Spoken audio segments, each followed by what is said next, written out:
മാധ്യമങ്ങളെല്ലാം ചേർന്ന് ഇ.പി. ജയരാജൻ തെരഞ്ഞെടുപ്പ് ദിവസം നടത്തിയിട്ടുള്ള പത്രപ്രസ്താവനയുമായി ബന്ധപ്പെട്ട് കാര്യം പരിശോധിച്ചു. അത് സംബന്ധിച്ച് പരിശോധിച്ചപ്പോൾ ബി.ജെ.പി. നേതാവിനെ ഏതാണ്ട് ഒരു വർഷം മുമ്പ് നേരിൽ കണ്ടതുമായിട്ട് ബന്ധപ്പെട്ട കാര്യം സഖാവ് തന്നെ വിശദീകരിച്ചിട്ടുള്ളതാണ്. അതുൾപ്പെടെ ഉപയോഗപ്പെടുത്തിയിട്ടാണ് വലിയ പ്രചാരവേല കുറേ ദിവസമായിട്ട് 26-ാം തീയതി മുതൽ കേരളത്തിലുടനീളം ചർച്ച ചെയ്തുകൊണ്ടിരിക്കുന്നത്. രാഷ്ട്രീയ എതിരാളികളെ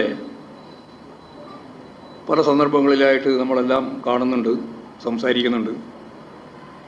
അങ്ങനെ കാണുകയോ സംസാരിക്കുകയോ ചെയ്യുമ്പോൾ അവസാനിച്ചു പോകുന്ന ഒരു പ്രത്യശാസ്ത്ര കരുത്ത് മാത്രമേ തൊഴിലാളി വർഗ പ്രസ്ഥാനത്തിനും ഇടതുപക്ഷ പ്രസ്ഥാനത്തിനും ഉള്ളൂ എന്ന് ഒരുതരം പൈങ്കിളി ശാസ്ത്രം വെച്ചുകൊണ്ടാണ് നമ്മുടെ നാട്ടിലെ പ്രധാനപ്പെട്ട മാധ്യമങ്ങൾ ഉൾപ്പെടെ ചർച്ച ചെയ്യുന്നത്. ഇതിൽ ഉയർന്നു വന്ന ചില പ്രശ്നങ്ങളുണ്ട്. സഖാവ് ജയരാജൻ തന്നെ പറഞ്ഞത് ആസൂത്രിതമായ ചില നീക്കങ്ങൾ ഇതിൻ്റെ ഭാഗമായിട്ട് നടന്നു. വാർത്തകൾ സന്നിവേശിപ്പിക്കുന്നതിൽ, അത് പ്രചരിപ്പിക്കുന്നതിൽ ചിലരെല്ലാം അതിശക്തിയായ കമ്മ്യൂണിസ്റ്റ് വിരോധം വ്യക്തിപരമായിട്ട് തന്നെ ജയരാജനുമായിട്ട് ബന്ധപ്പെട്ട് നടത്തുകയുണ്ടായി. അപ്പം ഇത്തരം തെറ്റായ നിലപാടുകളെയും സമീപനങ്ങളെയും ഫലപ്രദമായിട്ട് പ്രതിരോധിക്കുന്നതിനും നിയമപരമായ മാർഗങ്ങൾ സ്വീകരിക്കേണ്ടി വരും. അങ്ങനെ സ്വീകരിക്കുന്നതിന് സഖാവ് ജയരാജനെ പാർട്ടി ചുമതലപ്പെടുത്തിയിരിക്കുക. അത്തരം കേസ് സംബന്ധമായ കാര്യങ്ങളും കൈകാര്യം ചെയ്യണമെന്ന് തന്നെയാണ് ഉദ്ദേശിക്കുന്നത്. ദല്ലാൽ നന്ദകുമാറിനെ പോലുള്ളവരുമായിട്ടുള്ള ബന്ധങ്ങൾ അത് അവസാനിപ്പിക്കുക തന്നെ വേണം എന്നാണ് സെക്രട്ടേറിയറ്റ് കാണുന്നത്. സഖാവ് പിണറായി തന്നെ 26-ാം തീയതി ഇത്തരം ദല്ലാൽ നന്ദകുമാറിനെ പോലെയുള്ളവരുമായുള്ള ബന്ധം ഇങ്ങനെയാണ് പ്രശ്നങ്ങളായിട്ട് വരിക എന്നും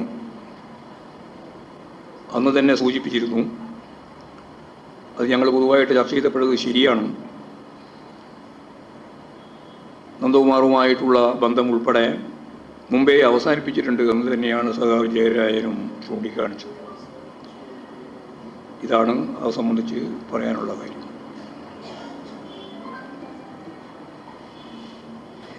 എന്താണ്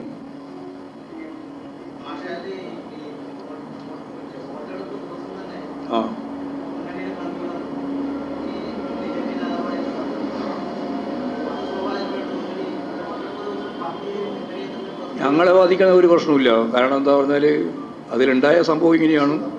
ചോദ്യം ചോദിച്ചുകൊണ്ടിരിക്കുകയായിരുന്നു. ഇന്ന് തലേ ദിവസം തന്നെ 25-ാം തീയതിയും ചോദിച്ചിട്ടുണ്ട്, 26-നും ചോദിച്ചിട്ടുണ്ട്. അതിന് ഉള്ള കാര്യം വസ്തുതാപരമായിട്ട് പറഞ്ഞു എന്ന് മാത്രമേ ഉള്ളൂ. ആ പറയാൻ പാടില്ല, കളവേ പറയാൻ പാടുള്ളൂ എന്ന് പറഞ്ഞാൽ പിന്നെ അത് നിങ്ങളുടെ ഒരു നിലപാടാണ്. കളവെന്നെ പറയാനായിരുന്നു എന്നുള്ളതല്ലേ നിങ്ങൾ പറഞ്ഞു വരുന്നത്. സത്യസന്ധമായിട്ട് കാര്യങ്ങൾ പറഞ്ഞു. എന്താ എങ്ങനെയാണ് വന്നത് കണ്ടതൊക്കെ കൃത്യമായിട്ട് ജയരാജൻ പറഞ്ഞിട്ടുണ്ട്. അങ്ങനെ പറയാനേ പാടില്ല, കാണാനേ പാടില്ല എന്നുള്ളത് എന്ത് രാഷ്ട്രീയങ്ങൾ കൈകാര്യം ചെയ്യുന്നത്?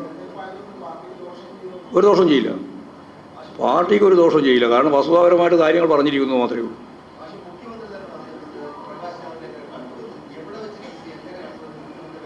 അല്ല, മുഖ്യമന്ത്രി അത് അദ്ദേഹത്തോട് ചോദിച്ചാൽ മതി. എവിടുന്ന കണ്ടത്? ഞാൻ കണ്ടല്ലോ ഈ കഴിഞ്ഞ 24-ാം തീയതി പോകുമ്പോൾ തിരുവനന്തപുരത്ത് എയർപോർട്ടിൽ.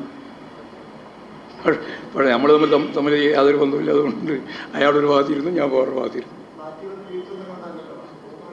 അതെ, അങ്ങനെ തന്നെ കാണുള്ളൂ. വേറെ എങ്ങനെ കാണുള്ളൂ?